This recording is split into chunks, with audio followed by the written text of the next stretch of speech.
to hear and see the work of a real Renaissance man, Frank Chester.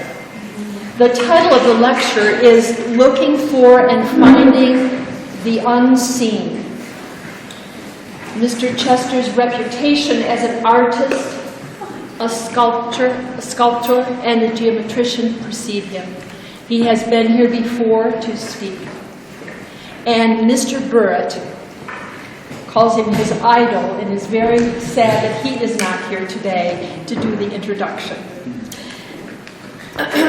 Those who know his work are astounded by his curiosity, by his spirit of exploration, his imagination, and his capacity for transformational thinking.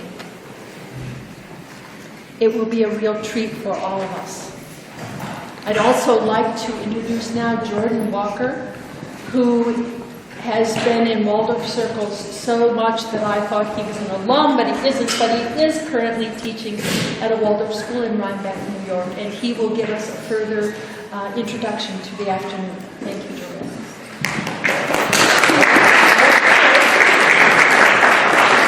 Yeah, thank you. It's really very wonderful to be here. Kay did mistake me for a Waldorf alum, and we were saying, well, what am I? Well, I'm a fan. I'm a Waldorf fan. And that's really true. Like, I find myself falling in love with Waldorf again and again. It's kind of cheesy to admit in a certain way, but one of the things that just is so incredible for me as I travel around the United States, but also travel around the world, is to go visit Waldorf schools. Wherever I go, whether it's New Zealand or the Philippines or Kenya or something, even if I'm doing something unrelated, I'll check in with the Waldorf school there. And in every country, in most places, it's a small little village ecosystem, a little bit like what you have here in Santa Fe. And people are doing amazing work. But then this idea that around the world, there are communities of people who are getting together, following the Waldorf curriculum, painting a certain way, right? Having the main lesson, doing eurythmy and things like this. And I think it's really easy to lose sight of what we're doing or what's going on here. Why is it different? And something about Frank's work, for me, kind of hits this on the head. And as somebody who didn't go to a Waldorf school, I went to public school the whole way, but I traveled a lot around. And when I got to college, I knew that all the pressure I felt to decide on my major, right? Am I going to be an architect, or am I going to be an artist? Or it felt artificial to me. It felt too binding. And so I designed my own major and did everything I could to keep my elbows out of the box that people wanted me to be in. And what really occurs to me, both in a Waldorf school, but also when I look at people's work who I just deeply admire, is that somehow they're not falling into this trap. That you're an artist who gets to express yourself and be subjective and bring beauty into the world, but it's about you and your feelings, your thoughts. Or you can be a scientist, right? Even if it's not a chemist, it's an engineer, or it's someone else who actually is objective, right? You're working with technology, you're making stuff happen, and it's not really about you, it's about the way the world works. And in the Waldorf curriculum, but also in really cutting-edge work that's going on around the planet, you find that it's actually not true. It's a lie that you need to choose one or the other. It's actually that the best art that I see being made around the world is not just about self-expression. It's not, I feel like I want a beautiful red tree. It's actually someone who has developed a practice and is really paying attention to a task that the world is asking of them. And they're bringing about something that is as objective as whether a skyscraper stands or not. And then on the other side, you find, you know, folks who are clocking into whether it's academia or their corporate office or something, and are really checking themselves at the door. How they feel, what their imagination would lead them to see in the world is not actually appropriate for the office.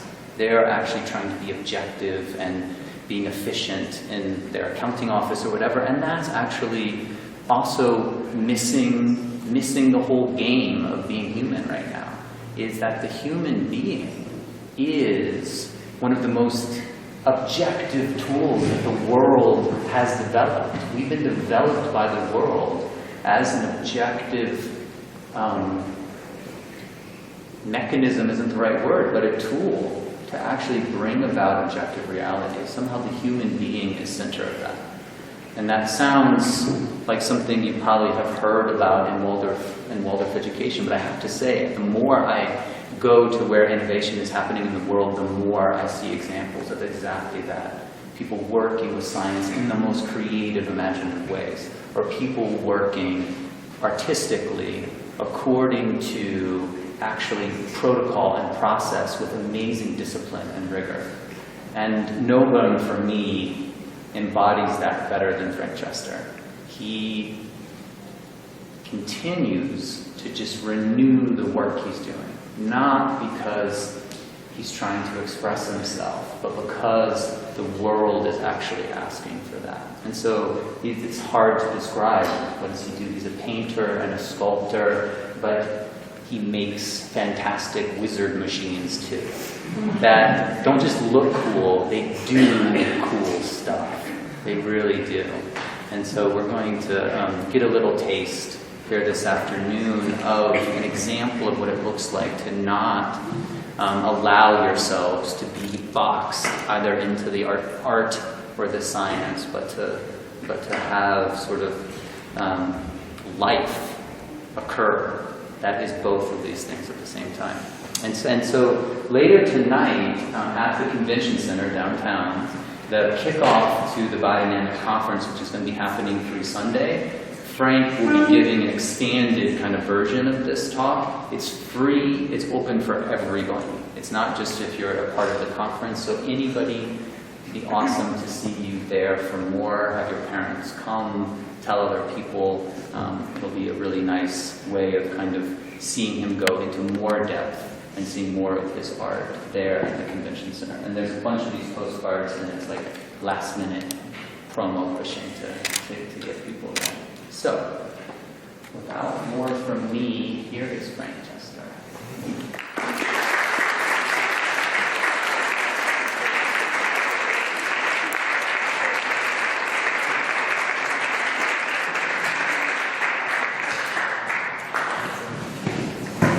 Well, that's quite a build-up. I hope my numbers are done. I've been doing this before you. I discovered that over there in '99. And I lectured here before, I don't know, 6 or 7 years ago, before you were here this week. And a lot I have found since then. And so, I saw this, so I need to talk about this. I didn't know you guys had this as your symbol. The fruit of life, which comes in flower of life, right? And seed of life. Anyway, so what I do is I try to find what you can't see. My study is the science of the unseen. I can prove in my work what you can't see. And that's going to be done in all different kinds of fields. Mine happens to be sculpture. My degree is in college was sculpture. It wasn't anything to do with science. So just to start off, some of those elementary things that all of you know about, I'm sure. If I start out with a coin, then it becomes a line, and then it becomes a plane. Now, if I separate this plane from center to center, which all of you know, what's neat about that is that always shape, which is a vesica Pisces, is root 3. How do you know that? is 1.732. That's exactly in the middle of that almond shape. Second dimension. Okay. If you take that same root, it is the foundation of the third dimension. That is the third dimension. That line is what's creating the world.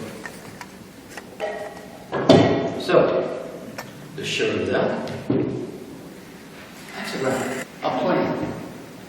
If I take the same root, okay, and I put it in the center, and I stretch this hexagram, it's a perfect cube. And that cube is at root 3. Root 3 makes sense. That's magic. That geometry allows you to experience it. And look again, it turns into two, it turns out all kinds of things. I'm not going to show you all the things that it turns into, but this is made out of Q-tips. Okay, so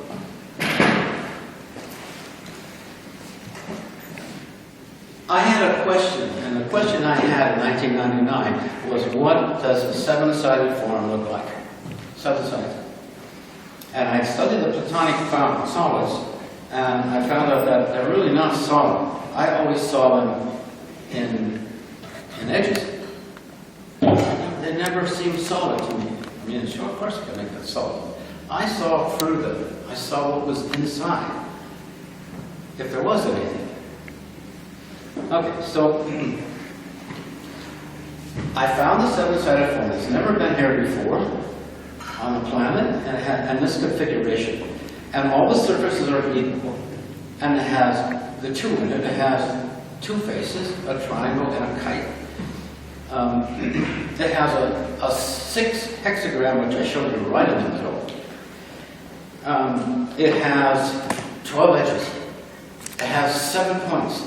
It has 7 faces. No other Platonic form has this amount of qualities in it.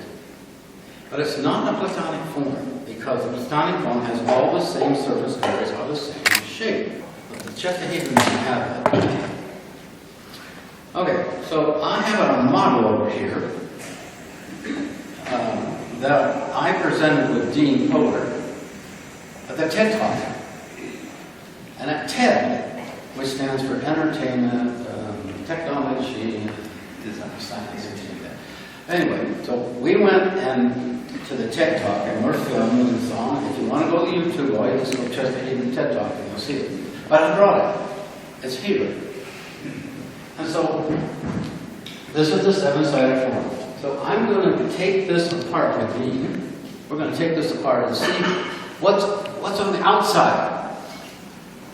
And then there's a little bit that I'll show you that's on the inside. But after I do this, I will show you what is hidden in this. What's inside that? Oh, Dean Pollard is right here. Dean is an applied eurythmist, which he's developed a scientific study of eurythmy.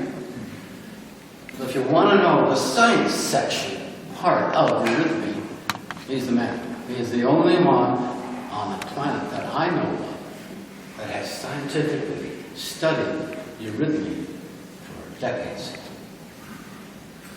So thank you, Dean, for being here, and let's start with this guy here. What would you like me to do? Okay, well, let's recreate what we did at the TED Talk. Okay. Is that we open this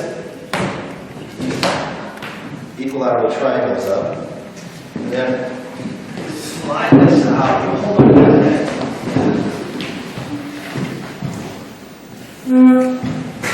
And of course, this is attention.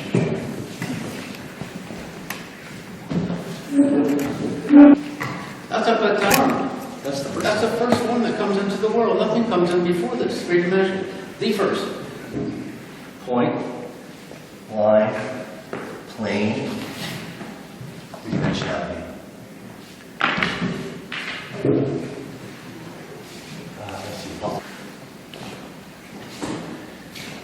Let's see. Kites. Triangles, kites. 4, 3, 7. Equal surfaces. this area right here, it's Take this off. Do you want to do a star? yeah. Oh. Let's see where this comes from.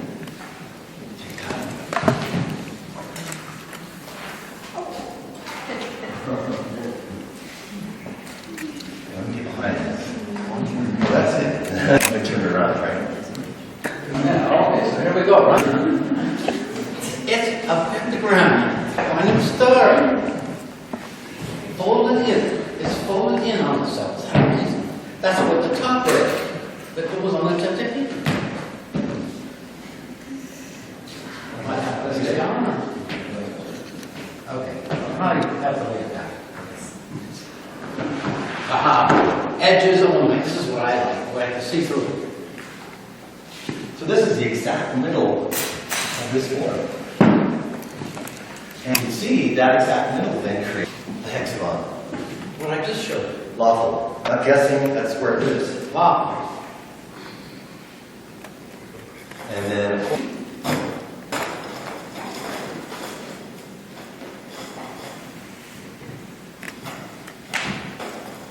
there's like a Q-tip.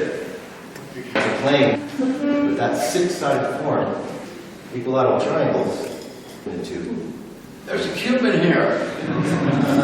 You could say, when you add time, it creates form. And what's the distance here? And what's kind of cool about this too is that, as you can see, you have 36 and 72 degrees, 36 degrees. You have you have the kites in that. And then, if we spin this form, and we're missing one piece to this, so this is going to be a little dicey. But when you spin it, it creates that bell shape. That's a bell. The geometry would have known. If it gets that, or maybe they have the best bell. I asked one of the experts, I said, how did you find your bells? Trial and error. I said, why are you here? I said, well, because I want to look at the Russian bells. He says, because I found this form like this. I went like that, he fell off his chair. Okay, so let's put it back together now.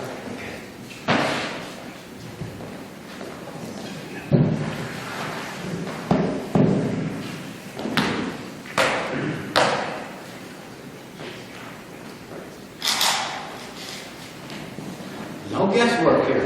It's all based on lawful scientific research.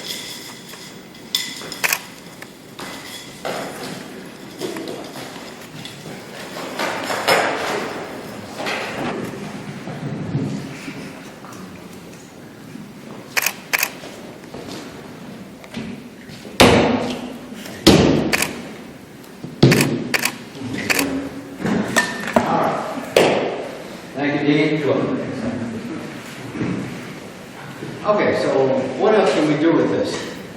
Well, put in edges only looks like this. There's a triangle at the bottom, there's a triangle at the top. So, it's interesting, if you take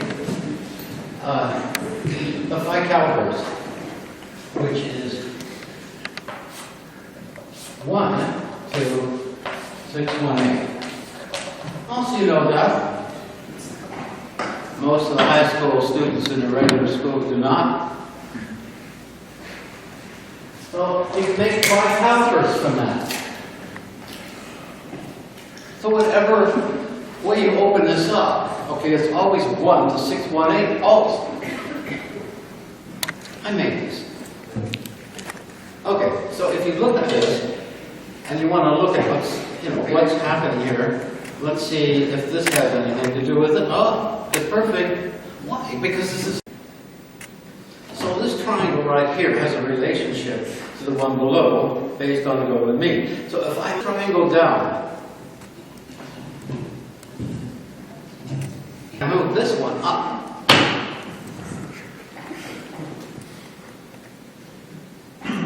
Makes a perfect hexagon. just like I've been showing you. Now, this is what's interesting. It has nothing to do with how high that comes up. Nothing. Rubber bands it.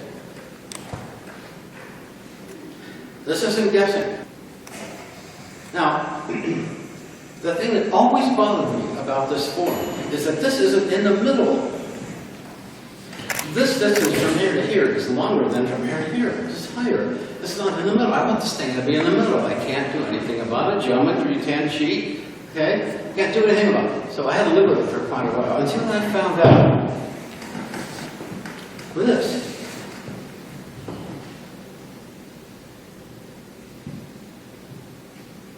Which one was it?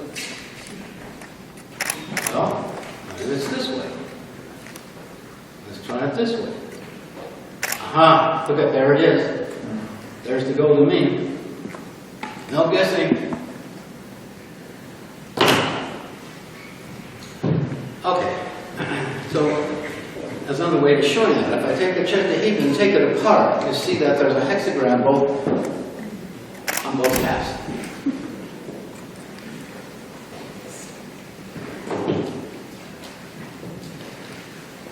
So I'm starting to see what's in the middle of it, but not yet. So what I decided to do is to see if I could take the tetrahedron and put it in the flower of life. So, I want to tell you a little bit about the flower of life because of this. I didn't plan to talk about this at your lecture. I wanted to talk about it tonight. But here it is. Here's the flower of life. You guys recognize this, right? It's got 1 and 6 around it, which is 7, and it's got 12 around the 7, which is the tetrahedron, is 7, 12 edges, 12 faces. Okay, so has that had anything to do with my work? I don't know. But I do know that I discovered that the flower of life is really a hexagram, which is a cube. Anybody ever tell you that the flower of life is a cube? Okay, so what I decided to do was I put this into water, and water is everything that changes. So what I do is I try to change the flower of life because it's been in existence for thousands of years, but nobody's ever changed it. Nobody's ever done anything different with it. So what I decided to do is to see if I could shift it by twisting, which is what I always do. I'm always twisting things. So when I twisted it 9 degrees, it turned into a circle. There's the 19 circles now, the same as you just saw, but now it's a circle. This has never been seen. So what the flower of life does is when you have it as a cube, or hexagram, and you move it 7 degrees, 8 degrees, I won't tell you exactly how many, so I'll let you try to experiment to see if I'm wrong. It turns into a circle or a sphere. The polarity between a sphere and a cube. These are polarities. These are polarities. These are opposites. Exact opposites. And it comes through the flower of life. When you move it, you have to move it. Now what I'll show you tonight is I found out the sculpture that this makes and what's inside it. That I'll show you tonight. And it's new. It's only about 3 months old. Okay. If you use just the two-dimensional, you get all of these. And these are all the geometric constructions that come out of the vesicle. There they all are. And look what 7 is. That 7 is really mild. That's why you can't divide it exactly into 7. And that's why it's really standard called the first esoteric number. It has no end. Okay. Brings in the sculpture and the 3 dimensions, which I will show tonight, where all the forms come from in the world. All the Platonic forms, all the geometric 3-dimensional forms come from this one sculpture. and I found out what's inside. Okay, so I didn't bring that. So I go back to the Chesterfield and I said, okay, will it go in the flower black? There's the flower black right there, and the Chesterfield is right in the middle. And it hits the points, okay, where the circles overlap. Where two sides lines, that's a point. There's the Chesterfield inside the flower black. Now, again, what really bothered me, as you know, is that that's not in the middle. This distance here is shorter than this one. What's the deal? I want this thing in the middle. Well, here it is. I took a sphere.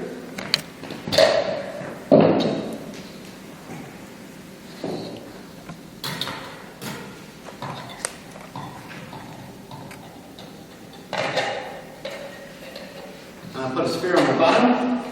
It's right in the middle of the sphere. Right in the middle. All that fretting I was doing was a waste of time.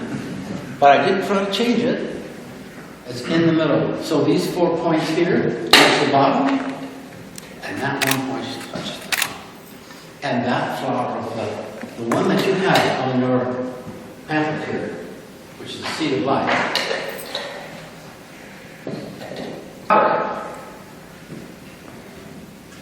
That's amazing. I could not make the Chesterfield without this flower of life and the seed of life. We can do it. And inside here, there's some geometry going on inside here from the flower of life, and there's a little hexagram there. You could try it on your own. So what is that? That's a cube. I showed it. It's a cube. So here's the cube in that geometry. And that cube is right in the middle. Look at it. Isn't that cool that you can put a cube like that in a sphere, in a disc, and it makes a hexagram? There it is, geometry right in the middle. Okay. So I put it into the Chesterfield. There it is. There's when the first thing you see, there's a cube in the middle of this form. You didn't see that, and I didn't see it. It's there. This is called, what you can't see is basically called the spirit.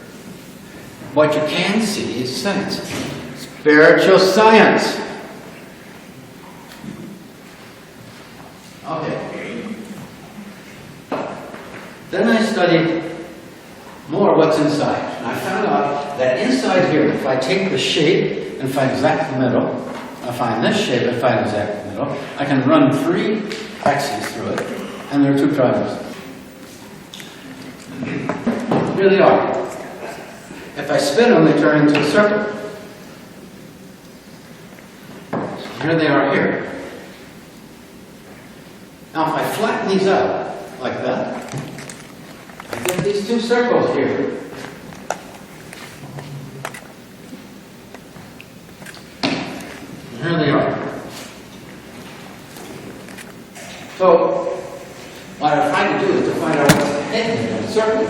Well, in the first place, I know that the top of the Chesterfield is a pentagram. So if I draw a pentagram here, I won't do this very accurate because I don't have much time, but oops. Okay, there's a 540 star. So what's this up here? So projective geometry, wherever you have 2 things that meet here, that is the horizon, up into the sky, or it becomes more aerial. So I just took this up here like this, and I took this one up here like that. Well, these are the same angles. This happens to be a certain angle, but I just brought it up here, and I found out this distance here, around here, divides it perfectly into 7. Think of it. Without any measurement, that became 7. So I took that into the artistic side, and I made it artistic. And there they are. There's the 7, perfect. And the pentagram, perfect. And the relationship. And what happens is they make a new star. And this star right here is a pentagram, but the bottom is flat. So what happens is this star right here is moving around like this, and around here and back. And there's a lemniscape that's not equal. It's based on 5 and 7. Now, Rilla Stenner designed this Gerthianum with 2 architects. It took 2 years with these 2 guys. And they came up with this. This and this circle, okay, aren't like this. They're different. But what's not different is that you know that the kite shape, there's the kite shape right there. There's his drawing. His drawing is right there. I took a colored pencil. You can come up and look at it, and you'll find that there's a kite right here, and a little pink one down here, half the size that goes for the. This is the diameter on here. Okay, he used a kite on the big one. But what did he do on the other circle? You know what I did. What he did was, that the distance from here to here of the kite is the same as the diameter. This is just Hebrew. Here's the kite.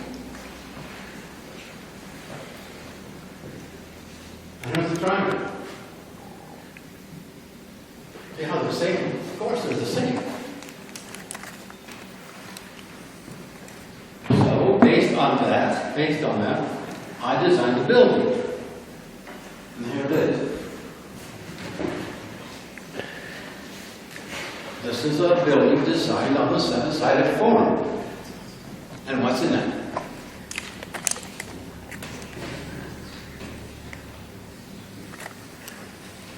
This is my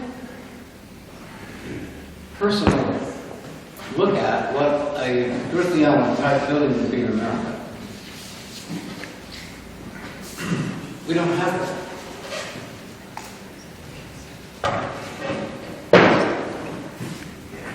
Okay, so they say, well, sure, yeah, that's a cube in there.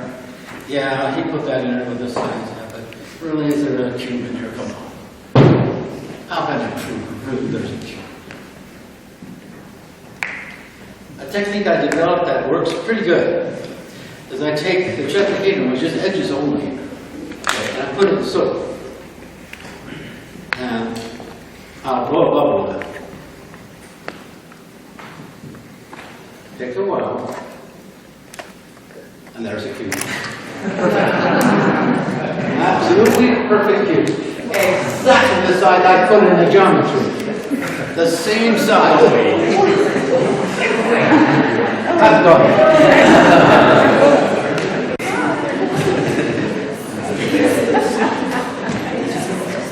So I also take my work and I try to put it into something practical that people can use. Not just art, not just science, not the combining of those two, but put something into use. And so what I found out was that since there is a cube in here, and I spin it fast enough, okay, a vortex starts. And that vortex goes into the 7-sided form and goes all the way to the bottom of the sphere. But what happens at the cube is that it implodes. Now, some of you should know about implosion because we've got the atomic bomb development over here, which is all based on implosion. So it's an explosion inward. And that's what happens, is that this explodes inward and causes air, but with you I can say etheric. It brings the etheric into manifestation. I made this device, and it's now being used to make medicines and pharmacy. And it not only increases the growth of plants, no fertilizer, it makes the plants sweeter, the leaves get bigger, the nodes are smaller apart, the roots are longer, just by taking the water out of this that you'll see and putting it into a garden. So we have an 85-acre ranch in the Silicon Valley, or actually in Santa Cruz, and have been using this for 2 years. And people walk into that, or people who are familiar with that farm, and say, what are you guys doing here? And you also get these guys coming in that sell fertilizer, and they're saying, what the heck are you doing? You're not buying any fertilizer, and you're not buying any insecticides. Why? So, and the guy he said it was almost like a fight. because he wanted to sell these chemicals. He said, they don't need them anymore. So here it is. This is the end of my lecture. This is going to show you this. Well, this is it. And this, what this is it keeps the volume of liquid. It's in suspension. It's not sitting on like this bucket. It's suspended.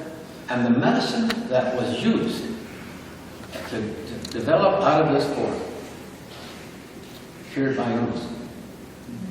So somehow I made something. I needed to stay alive because I was that far from going across. And this medicine, along with a lot of other things, food, doing the right attitude, and all that. Here it is. You see, it's a tetrahedron, because the tetrahedron itself changes water. But when we put the device that I designed that mixes it, which is based on the seven-sided form, of course, you will see a vortex that's formed, and you'll see an implosion. And the implosion, it's soft. It's not real violent, but it has a rhythm. It's not just... It has a rhythm. And I've also found out, and I've got a doctor that just published a book on the heart, because this is the left ventricle of the human heart. The geometry behind the ventricle. Okay, so turn it around. There we go. Yeah, It's working. What's that? It's going. Ah, there we go. Okay. Okay, you're going to see a vortex go down the bottom, don't you? See, anything you put in on an electric drill will make a vortex. You can put a fork on an electric drill, it'll make a vortex. But it won't implode. You're Yeah. There's a rhythm. That's never been done before. This is coming out of spiritual science. And that, what happens is the etheric goes in, it can't go anywhere more than on that cube, and it bursts out of the cube in a rhythm force, and that is where the medicine goes in and joins the etheric and makes it more vital. It also makes the plants more vital. This right here, I'm making mixers that you water. And I have had people tell me that they feel the effects of their stomach. They also tell me that the water is sweeter. That's amazing, isn't it? Okay, so stay in Waldorf school and listen to these guys. Thank you very much.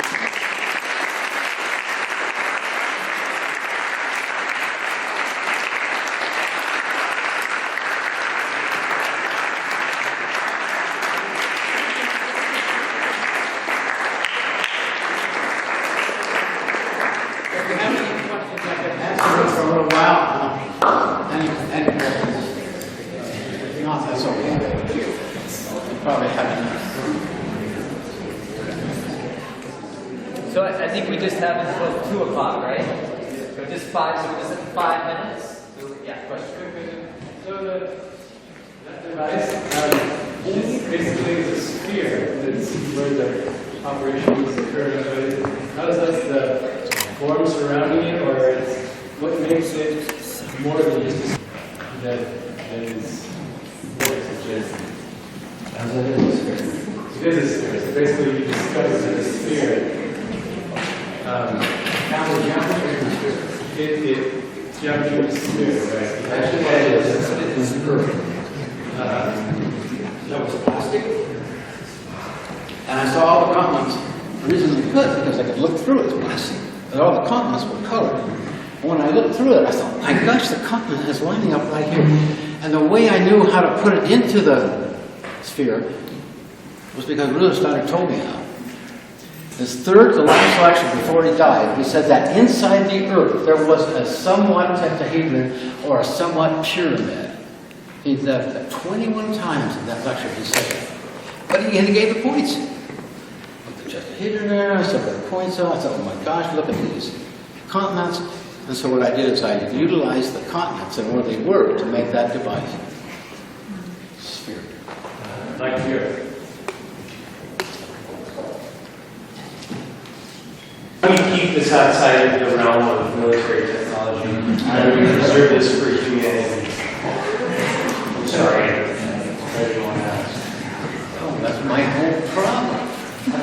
just told my whole story. Is what do I do with this? I'm so afraid of selling this because I know what it does with the weather. And so what I don't know. This is $3,000. That's one way I can keep this device. Sort of at that size. It doesn't get bigger. I patented it. It has a U.S. patent. Not patent pending, it's patent. I have all the research, all the drawings, everything for that form. So at least I protected myself from somebody else copying and then not allowing me to use it. Because that's what a patent for. A patent is to help people stay honest. The locks on your doors are trying to keep people honest. The crook could get through that like nothing. The crook will go through my patent like nothing. But it keeps honest people honest. It's not going to stop that being so. So what do? I brought something into the world that can be very dangerous. So what do? The Ovoid, which is a mixer that's done in Germany, that a man designed in the 1960s, he was to do the same thing, mixing medicines and everything. And now, what do they use it for now? To make bombs. Because it's so gentle that the chemicals mixtures do not explode. So, I wonder what's going to happen to this. I don't know, it's something I've had, so I'm not selling this. I've decided not to sell the CVO, which I call the Chesto Vortex Organizer. I've decided not to sell it and keep it. Keep it hidden, keep it within me and a few people that I have, that I help. So I don't know. The question is really a good one, because I'm really surprised why somebody is driving up in front of my house in a black limousine and two guys getting out in black suits, okay, one named Guido and the other guy Hector, and they say, hey, come with us. But that hasn't happened. That's really great. Oh, I don't know. Somebody else had a question. I was a little dilly. I could see it on his face that he wanted to say something. Geez, I'm tired. I quieted you girls down. What? Do you have a question? You got all of a sudden got interested. No question. Oh yes. So yeah, come help me make that open. Since basically what I'm seeing, this is just a sphere that's suspended. Does it only work with this form, or could you use it with, say, a triangle or something? I'm forgetting the word. So this is similar to this question here, is what exactly is doing the work, right? So you have the form on the outside, you have a sphere, and then you have a shape on the end of the drill. And actually the thing that's least innovative is the drill. When it turns on, it just goes at the same speed. So that's not changing. And I think this is a good question, is that everything is together, but especially the form that's at the end of the drill, thinning, was developed, and it's just proportional. It's not, there's no math or numbers here, but it's just proportional, but it's been developed in the way that Frank has kind of showed us how one thing leads to another. And I just want to bring this because Frank doesn't say it about himself, but it's really different. If I think in science, right, you have somebody who wants to cure cancer. You start with a goal, and then you're there to get your goal, right? But if you know what it feels like to work on a piece of art, you don't know where you know it might end up as a poem or something, but you don't know how you're going to get there, right? You feel your way into it. And that's something that really strikes me, is that the story's fascinating, and Frank could talk for a week about how these things come about. From the shape at the center of the earth to what's going on with the northern lights to all over, they're all connected, and they're all forming this process that sort of Frank then, I would say, stays very true to. Doesn't get sidetracked by what he hoped he would come out with, but stays very true to, and ends up with something that absolutely surprises him, right? Yes. Yeah, like there was no idea that there would be any sort of mixer involved in See, these first things. Yeah. What Jordan said is I don't have an intent. There's no intention in any of this, except to discover something. And every single thing that you see out here is lawful, correct, true, and beautiful, and honest. because it comes from an instrument that is known as consciousness. This is consciousness. It brings in things, okay, in a lawful way. So I suggest that many of you have some fear before you go to sleep, or you have some anxiety, or get out a compass before you go to sleep, and draw 2 circles, just like I showed you at the very beginning, which a lot of you have done. This will affect your dream life. In 1 week, your dreams will change. Why? Because Rudolf Steiner said on the other side of the threshold, nothing but geometry. Nothing but geometry. Lawful. Now I've taken all the Platonic forms and tried to spin them in there. And none of them again. So this is something new, okay? Really something new. And listen, this form I'm going to show tonight, I made 6 bronze sculptures out of what this form is that I'll show you tonight. And there's hundreds more in this form that no one's ever seen before. And I've never seen before, and I'm tired of doing it because I've got to do more of the work in this 7-sided form. I still have more to find. So, I mean, you guys have all kinds of stuff ahead of you that hasn't been done. It's so exciting. I think I've been doing this for 17 years, and I love it. And I'm still doing it. And I never studied Platonic forms in my life. I had nothing to do with geometry. I was an artist.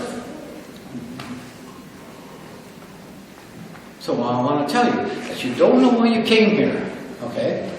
Too young, okay? I was too. It took me 60 years on this planet before I found out what I came here to do. So what I did between those times and those years was I tried to bring everything I did artistically into my environment. I was a teacher, okay? So I took my art into the teaching. Okay? I kept it alive. And Rudolf Steiner said that if he had it to do all over again, he would make Waldorf education 90% art. That's pretty cool. Now you know why. Look what can happen. You'll see these paintings I have at the center. They're big, 40 by 60. They're gorgeous. They're not coming from me. I'm just following the direction somehow that's leading me to do these things. But you see, these paintings are gorgeous. And I have other ones that I can show you that are just unbelievable. So just remember that you're here for a purpose, and that everything that comes to you, you should accept it. And you should be gratified that it's coming to you, because it's teaching what you need to know when you get 60, or when you get 40, or you get 35. Yes? Did you paint that? What's that? Did you paint that? Oh, you mean the drawing over there? Oh no, that's done by computer. No, that's a computer feature. But that is from a model I made. So what they did, I made the model, they photographed it, and put it on there. So that's my model. I didn't paint it, I made it with my hands. And I'll tell you what, I've been doing this for 17 years, and I'll tell you how much I use the computer. Not once. Somebody liked that. I never used the computer. The only thing I use the computer for is email, and then to also look at who puts my stuff. Like Jim here, he comes in, Jim Heath, is a professional photographer. He comes in and films my stuff. Then he puts it on eBay. Or not eBay, he puts it on YouTube. So if you go onto YouTube, you'll find over 100 lectures I've given. Over 100. It tells how I did this. So if you want to know something on how I did it, just go onto YouTube, put my name and put on YouTube. Or put in images. You'll see hundreds of images of this work. I didn't put them on. I didn't put one on. So I'm giving up lecturing now. My lecturing career is just about over. Why? Because I've already given enough. I need to go in more and more and more, concentrate on my work. A lot more to go. So I still have lectures in me, and I'll still do them, but not like I have. I've been all over Europe and Asia with